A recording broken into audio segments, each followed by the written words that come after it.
Start animated stuff with Apollo to see if he knows any of this crap. Funny. He was great. He would have been an awesome uncle, not Oh yeah. I wish he was my family member in real life, but he's a dog. Bronn, come on, dude. I know, Bronn. Get on. There you go. The live action portion.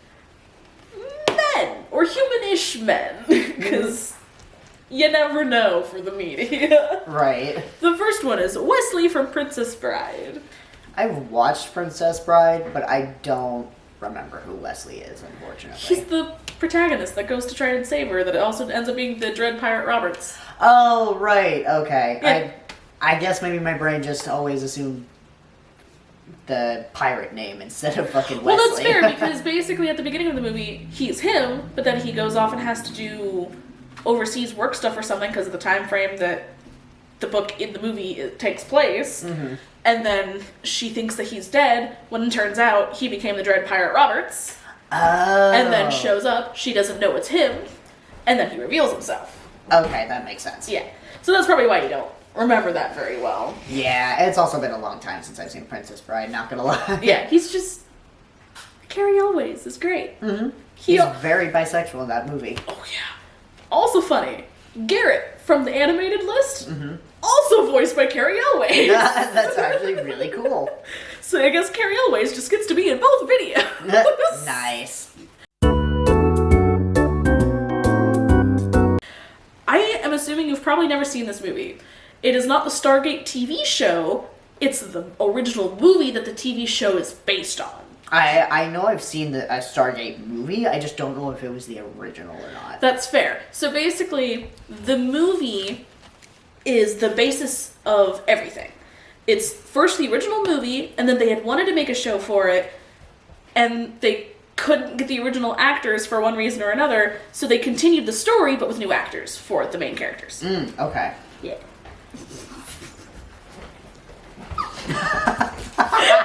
You're still showing up, Asher. I'm sorry. It's okay, Bronn's reaction was even funnier. Have a good nerds. Peace out. Good day at work. Tanner!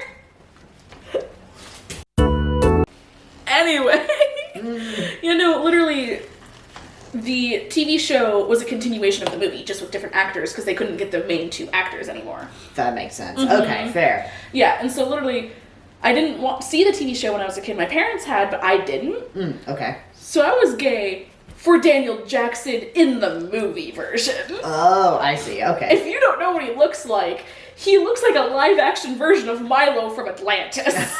You should look him up. That's fair. Hi, Tanner.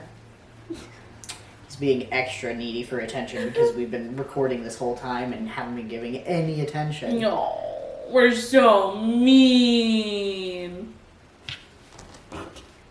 Hi. Ah! Bronn, sir. Sir. Okay, it's fine. Okay, good. Daniel Jackson, you said his name? Yeah, from the Stargate movie, not TV show. Okay. Tanner, I know you want attention, but he's trying to do something. I know. Oh, yeah, I see. Okay. That's from the TV show. That's from the movie. Ah, that makes sense. He literally looks like a live-action Milo. Yeah. Bro! And he... Ron.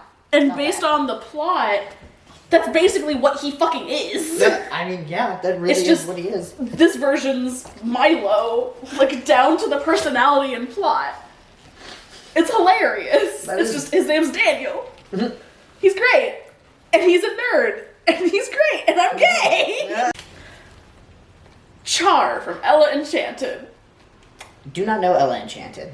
You don't, what is her name? It's the Anne Hathaway movie that's like a weird version of Cinderella and like a bajillion other things, which is based off of a book that it has hardly any relation to. Fair enough. Yeah, he's played by Hugh Dancy.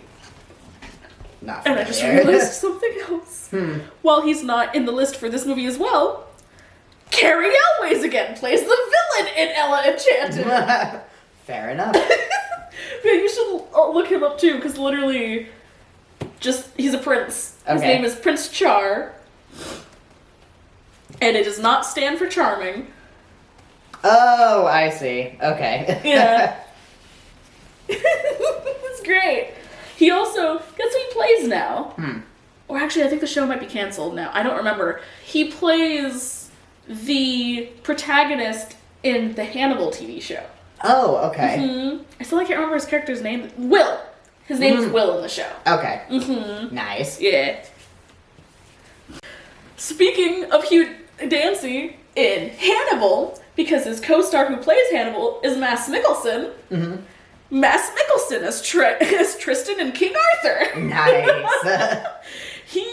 There's a couple different characters I was gay for in that really random King Arthur movie, which was supposed to be a semi-realistic take on the King Arthur lore, I think. Okay. So it's more based with historical stuff, kind of, to like the extent that they could get away with. Right. And Tristan is one of the Knights of the Round Table. Oh, okay. And he has a little hawk, a friend, that helps him deliver stuff. That's amazing. And it's Mads Mikkelsen. Yeah, I can't. He has long hair. Amazing. It's so great. And he has face tattoos. That's awesome. I think Hugh Dancy was in that movie too. I think he played one of the other knights. Quite possible. I just realized that. So they've been in 2 different things together. That's cool. Yeah, that is pretty cool, actually. I didn't even think of that. This one is less of a character. Brendan Fraser. Yeah, As anything. Yeah, I think that one's pretty obvious. Just Brendan Fraser existing. Yep. Still accurate to this day. The next part for Humanish Men is the men from the Mummy. Again, pretty self-explanatory there. Every one of them is fucking attractive. So attractive. Incredibly attractive. Like, even the mummy is fucking attractive. You know, when he's not a rotting corpse. Yeah. That actually reminds me. The Egyptian guy that helps Brendan Fraser and shit. Mads Mikkelsen and King Arthur, his character Tristan, basically white person version look as that guy. Oh. Face tattoos, long brown hair, or dark black hair. Literally just a white version. Interesting. Cool. Have you ever seen the movie Legend? I don't think so, no. It has Tim Curry. Like, he isn't called the devil in the movie, he's called the Darkness. Okay. But he's a red devil guy. Like, literally, his horns were so heavy that he struggled a little bit, I think. Oh my god, that's amazing. But it's really funny because a lot of people who have seen Legend, they're gay for Tim Curry devil. I wasn't as much. I thought his proportions were too exaggerated in a way that I didn't find attractive. Which I could see why some people would because devil. Right. But I personally didn't. Okay, fair. For me, I was attracted to the protagonist guy.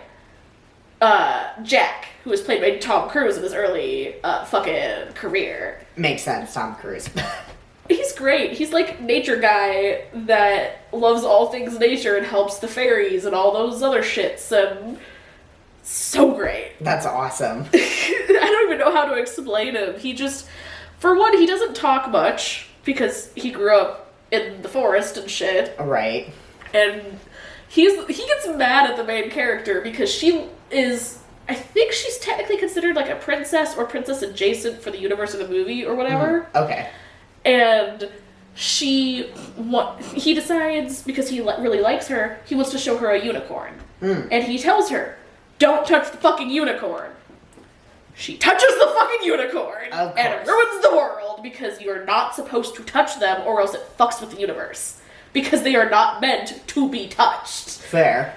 And it literally creates this entire issue. Right. Especially because I think part of it was because of her, but another part wasn't. Because someone who worked with Tim Curry, Devil Guy, helped fuck with the unicorn right when she was touching it. Oh, okay. Yeah, because they bring light or some shit, and Tim Curry wants darkness because he is darkness, so in order to get rid of light, he has to get rid of the unicorn or some shit. It's complicated. She doesn't fucking listen because she's an idiot. Right, fair. But yeah, and he basically gets really fucking angry that she touched the goddamn unicorn when I told you not to touch the goddamn unicorn. I think there was anything on your lap.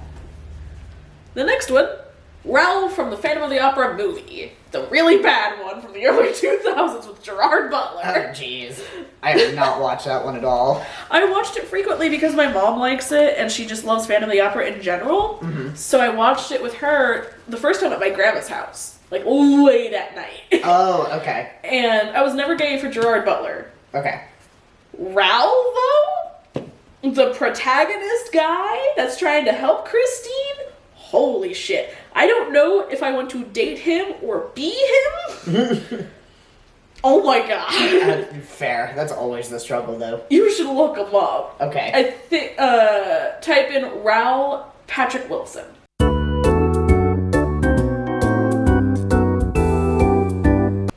Oh, yeah, okay. Totally makes sense. Mm-hmm. Absolutely. Long-haired, like, prim, proper dude, yeah.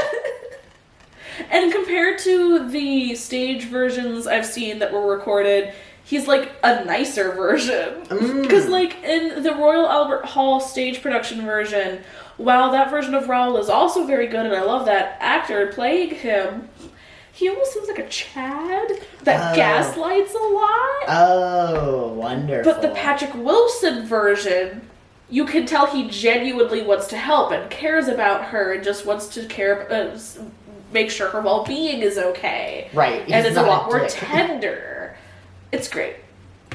That's awesome. Yeah, he sounds less like a dick. Yeah, like he's kind of a dick in the stage production version, but it's more of, because that was more based on the time frame, I think, so it makes a little bit more sense for the character. Right. But still. Have you ever seen The Crow? The Crow? Like the horror movie? There's a horror movie? I think it's called The Crow. I could be thinking of something totally different, but I could have sworn that there was, like, a horror and or, like, shock-based movie that was called The Crow. No, I don't know. I'm talking about the one with Eric Draven that's based off of the comic books.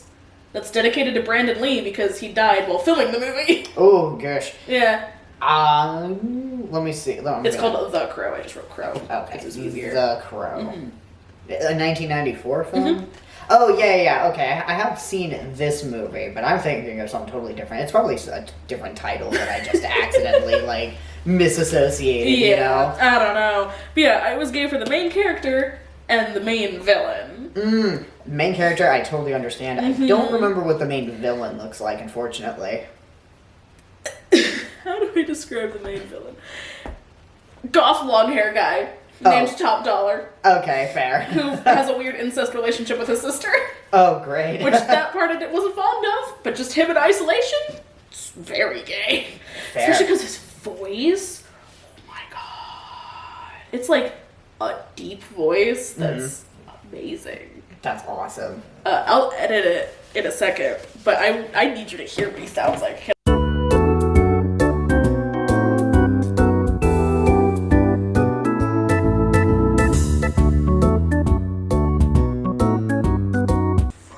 Oh, yeah. Okay, I totally remember. Yeah, no, he's another character that The deep, super... husky voice. Yeah, he was another character I was super gay for until I fucking realized he had an incestuous relationship with his sister. Yeah. But if it was only him and his aesthetic, Oh I yeah. would be fine. But... Or even if she was still in the movie, because she's also very attractive. Oh, true. We just don't need the incest No, relationship in it. It really could've- don't. Honestly, I think it would have been way cooler if it was just two badass, like, goth siblings. That would have yeah. been awesome. Oh yeah. The next one is Matthew Lillard as Shaggy.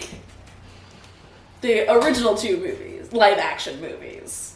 Was he the one where he looks like super hippie, like he's like super stoned? Bronn, get out from my bag. Thank you.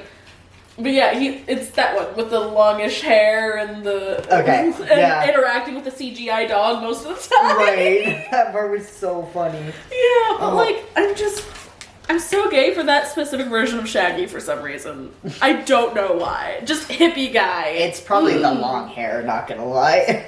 I have problems with people with long hair. Look, long hair is attractive. It's good. It's nice. Ron, back off. Okay, since you haven't seen the Scooby-Doo movie, there is one guy when they go to investigate the place that it seems like almost like a metalhead, kind of sort of, but has short black hair and a little bit of facial hair. Okay. And he gets very attracted to Velma. Okay. And she seems to reciprocate it a little bit. Which, on one hand, I hate it because Velma lesbian, do not care. Mm-hmm. But in the context of that movie, I kind of love it. I'm also just really gay for him. Fair. Like, holy shit, dude. I wish I knew what his character's name was, but I don't remember. I mean, even if he was like a one-off character, he might not have even really had a name. I don't know, because he was a character for the movie that was reoccurring a little bit, but he didn't show up past that movie. Okay, fair. So I'm pretty sure he had a name, I just don't remember. Understandable. And then the last one, for Humanish Men, for live action. Have you ever watched Charmed? I don't think so, no. It is a show about modern day witch sisters. Okay. There is this reoccurring character for the entire show named Leo who poses as like their house fixer guy that like just does random maintenance. Mm-hmm. And then he ends up turning into a love interest and then ends up revealing that he's actually an angel Okay. that's like helping them. And then he ends up getting one of the sisters pregnant and they get like common law married and have kids. Okay. Really gay for that guy. Nice. He's just so nice. I don't even know how to describe him, especially if you haven't seen the show. Yeah, that was one of those shows that I wanted to watch, but I just never got around to it, unfortunately. Yeah, literally the only times I ever watched it was when I had some time before heading to my school bus. In elementary school. Oh, fair. So I would literally sit in front of the TV for a little while, watch the show up until, like, I wouldn't even be able to watch a full episode. I would come in after, like, half of it was over, and then watch the rest of it, and then watch the next episode without finishing it, and then head to the bus. Fair. To finish off the men's section of the live action section, Villain Men, Otto Octavius. I can see as to why. Nerdy fucking dude in glasses, and also, like, in some iterations anyways, he's goth leaning, but, you know, he always has the fucking nerdy scientist look going on. Kinda. It's odd to describe. Yeah, it's beyond the movies that I have personally seen. Right. It's also, like, if you were to call him, like, a goth dude, it is clearly, like, stunted by the fact that he also has to wear like lab equipment. You know, you can't really go full goth if you're not wearing even lab that. equipment. He's not even really a goth. He's just he was a science nerd, but was like a sophisticated science nerd almost because his wife was like a literature major. So they even have a moment in the second movie where he shows up of talking to Peter at their table, and they're talking about how they fell in love. Of he would ramble on about math shit, and she would ramble on about poets, and that's it. That's pretty dope. Yeah, it's adorable. He ends up looking a lot more dilfy as the movie goes on. Yeah, that is true. I think I'm thinking of like an animated Doc Ock, probably. Possibly, because this is the only version I've ever seen is the live-action Spider-Man movies. Fair. So. Yeah, no, if we're just talking about like the live-action stuff, then yeah, no, he is very like nerdy scientist kind of thing. Yeah, I love him. That's my last name. Nice. And then the next one is Prince Nuada from Hellboy 2. Yeah, I've definitely seen Hellboy 2, and Prince Nuada, the name is super familiar. I just don't fucking remember what he looks like. Yeah, I'm pretty sure I know. Yeah, he's the antagonist. You can look it up. Because he's the brother of the lady that Abe Sapien falls in love with. Yeah, he's like one of the elf-looking dudes, right? Yeah. Okay, now I totally remember. I was like, I couldn't remember if he was the main villain or if I was misremembering it, and the name Prince Nuada was like the name of somebody else. You know? Yeah, I'm pretty sure he's the main villain, but I also haven't seen the movie in a really long time. Yeah, no, same. It's been a couple of years since I've seen the movie, but I mean, he definitely looks like he could be a main villain. Oh, he's great. I'm gay. The only reason why. Literally, my dad had this problem of he would rewatch the same scene repetitively to show people when they're watching it with him, except when he's trying to show people, he will also talk over it. It's obnoxious, and I hated it every time I had to watch a movie with him. That was the one movie I did not care, because when it's Prince Nuada in the underground subway area practicing his weapon thing, and my dad would replay that over and over again because he thought it was cool for D&D purposes, I'd be watching it just because I'm fucking gay. Yeah, I know, fair. I guess I probably didn't necessarily have to put this under villain men, but most of the men from Interview with a Vampire. Yeah, that's fair. I mean, there are definitely a lot of them are morally gray characters, I would say. They're not villains per se, but they're definitely also not really good guys. Yeah, I'm not sure why I put it under villain. I mean, probably because vampire. Yeah, probably. You're making that association, I imagine. Yeah, just when I was organizing. Yeah, I mean, again, it makes sense. Goth men, once again. Don't you call me out like that. And you're the one who's putting your tastes on the internet. Last part for the men is, I just put them under misc because I didn't know where else to put them. Fair. Because these don't really fit under humanish for one reason or another. They don't really fit under villain. But the first one is Nightcrawler from X-Men 2. He has like a red jacket on, doesn't he, or something? Like, no, I think it's a tan jacket. Like tan to like brown or gray. Possibly. I'm probably completely misremembering it, but I do remember liking the live action Nightcrawler and thinking he was hella attractive. I'm not a monster fucker at all! I don't know what you're talking about. And then the next one, it's really funny to me because I never watched Buffy. Okay. Except for the movie. Okay. I don't know why, I just never was interested in it beyond the movie. But I did watch Angel out of context! Nice. Like, completely out of context! Fair. I haven't watched either one of them. Yeah, basically, Angel is a spin-off from the character in Buffy, Angel, who's a vampire. Okay, fair. I don't know why I watched it out of context in isolation, I just did. I liked it.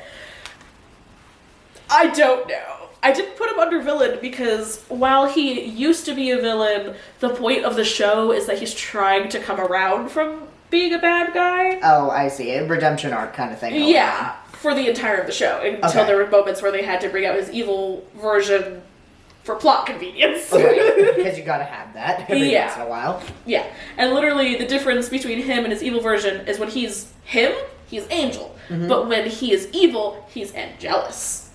I don't know if you're gonna judge me. Mo Doodle from Doodle Bops. I don't know who that is. You're gonna have to look it up because I haven't. It's a show for little kids, so I don't even know how to fucking describe it. Okay, May Doodle? Mo Doodle. Mo Doodle. M-O-E. Okay. I'm gonna have slight judgment too. Okay, no, I have watched the Doodle Box. It just took me a second to remember who it was, because I remember like watching it very, very briefly as a child. Yeah, me too. Yeah, okay, fair. I don't know why. Don't judge me. I'm gonna judge you a little bit. I can't explain 5-year-old me's thought process, okay? I mean, you know what? That's fair. Last character. Abe Sapien. I can agree with that one. I've always liked Abe. He's, sophisticated fish man. But Yeah. he's pretty dope. And literally, I was never attracted to Hellboy. Only Abe Sapien. I liked both, but fair enough. Which is funny because Doug Jones later plays another Guillermo del Toro fishman in Shape of Water. Right, I was gonna say, I don't know why, he's always plays the fishman just really fucking well. It's really weird, but it's also kind of funny. No, it is funny. Though, that brings to mind the line of monster fuckery when it comes to Doug Jones and playing monsters. Abe Sapien, suitable monster fuckery because he is fully sentient, can communicate completely well, knows what's happening. Shape of Water Fishman rides that line a little too close. Yeah, I mean, like, on one hand, it's like I can get as to why he doesn't speak because she does sign language and therefore. Well, he also just doesn't know English because he's a fish man. Right, fair. Like, unlike Abe, he never learned English. Yeah, it kind of makes me wonder actually if he has the potential to learn English. I imagine so. He seems really intelligent. Well, yeah, he learned sign language because of her. Yeah. But the problem is there are times where they act like he is too animalistic to understand things, like when he attacks the household cat. Mm. But then they have times where they act like he is intelligent enough for her to fuck him.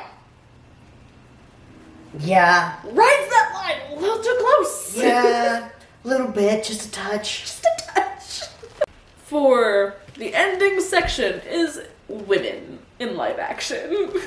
The first one, for humanish women. Kind of like Brendan Fraser on the last one. Just Veruza Bulk and Jennifer Tilly existing. Right. That's gonna be like an obvious one, Oh, I think. I love them. They're great. Peak gay. And then, did you ever see Practical Magic? I don't think so, no. It's basically also adapted from a book. Okay. It's about a family of witches that it always goes 2 by 2. Talks about in the past their family members who created a curse by accident because love spurned her or whatever while she was pregnant. Mm-hmm. But while she was pregnant, it cursed the babies so that anytime the family members will fall in love, something will happen so that they don't have the pain of being in love or something. It's complicated. It would explain better in the movie or book or whatever. But basically, at a certain point, that happens to the main protagonist's sister's mother. Okay. And she dies of grief, so they end up going and living with their aunts, their 2 aunts. Okay. And then it just kind of focuses on the relationship between the main 2 sisters, and then eventually one of them also has 2 children, and just a lot of shit. So basically, I was really gay for the main protagonist we follow the most, named Sally, who's constantly helping her sister, played by Sandra Bullock. Nice. Which is probably part of why I'm gay, because Sandra Bullock, witch! Yeah. And then their aunt, one of their aunts, Aunt Frances. Okay. Who I am very gay for, probably more than Sally. I don't even, she's the one that plays Rizzo in Grease. I don't remember the actress's name. I don't remember her name either, unfortunately. But you know who I'm talking about, right? Yeah, no, I know who you're talking about. But with long hair and as a witch. Nice. Who's a big free spirit. In fact, there's a part where Sally Owens has the ants take her.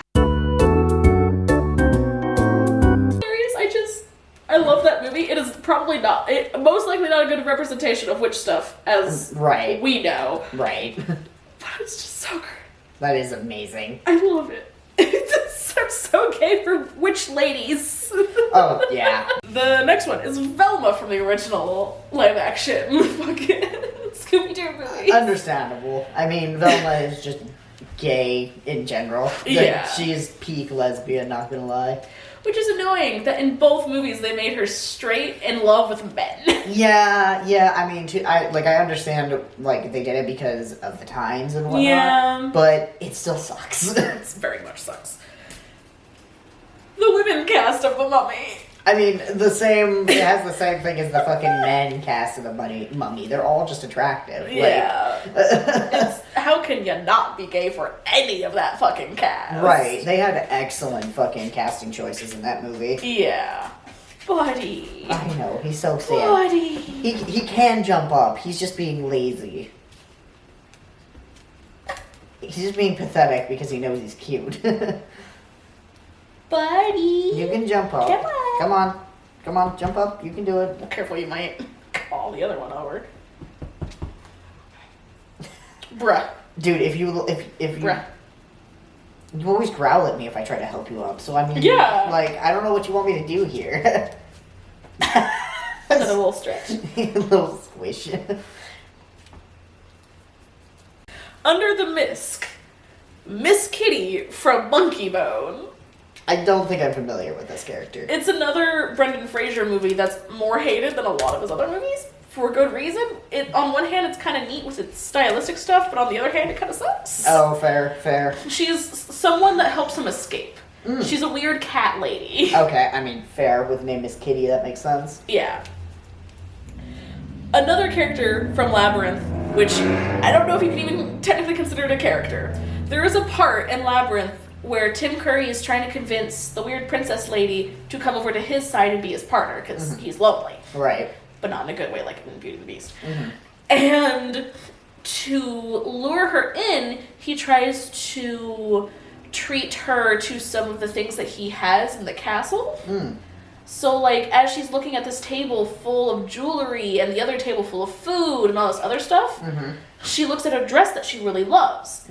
And then the dress with the mannequin that has the black head comes alive and starts dancing with her in a very lesbian-seeming dance. Oh, nice. Until eventually it photo edits and the dress is now on her and the thing isn't there anymore. But literally just seeing weird black dancing dress...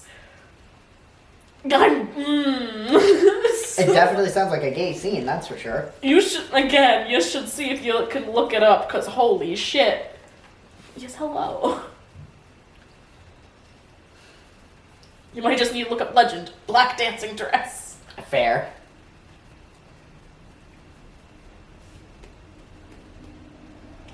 Oh, yeah. Okay. Yeah, I remember this. Literally no face. Yeah, no face. It's just... That is so cool. Yeah. That's definitely a very lesbian scene, that's for sure. Very lesbian. The Vampire Brides in Van Helsing. I can agree with that. I haven't watched the movie, but I've seen pictures. Yeah, well, they are all just so pretty. Oh, yes, they are. Very pretty. Also, the outfits? Oh my god. Oh, yeah, no, fucking top notch right there. As a feminine person, Jesus. Poison Ivy and Catwoman from the original, I don't know if you can consider those original movies, the Tim Burton Batman movies. Oh, okay. No, they're not both Tim Burton. The Catwoman is Tim Burton. The Poison Ivy is Joel Schumacher. Oh, okay. Yeah, I both like them. They're both great. Especially, oh, I suddenly forgot her name. Michelle Pfeiffer. Michelle Pfeiffer is goth fucking Catwoman. Well, I guess you could always consider Catwoman goth in the outfit, but... I guess. Kind of, at least. I don't know. Yeah, but there's just... I just love Michelle Pfeiffer. Fair. She's... Oh. I'm pretty sure you have never heard of this one, because it is a really obscure movie called Transylvania 65000. It has Jeff Goldblum, another guy I can never remember the name of, and a lot of other random characters. It's basically two guys that go to Transylvania to I'm trying to remember the word. Basically, investigate all of the cryptids and scary things and monsters that they hear about from Transylvania all the time. Okay. Only to find out they're all human, just with illnesses that are being taken care of at the place that they're being held at. Okay. But one of them, who is the vampire, is played by Gina Davis, and her name is Odette. She's also a nymphomaniac in the movie. Amazing. And that's part of her problem that she's getting help for. Fair. Because literally the whole point is that each one of them, like the Wolfman, he's not an actual Wolfman, he just has a genetic condition where he grows hair everywhere. Okay.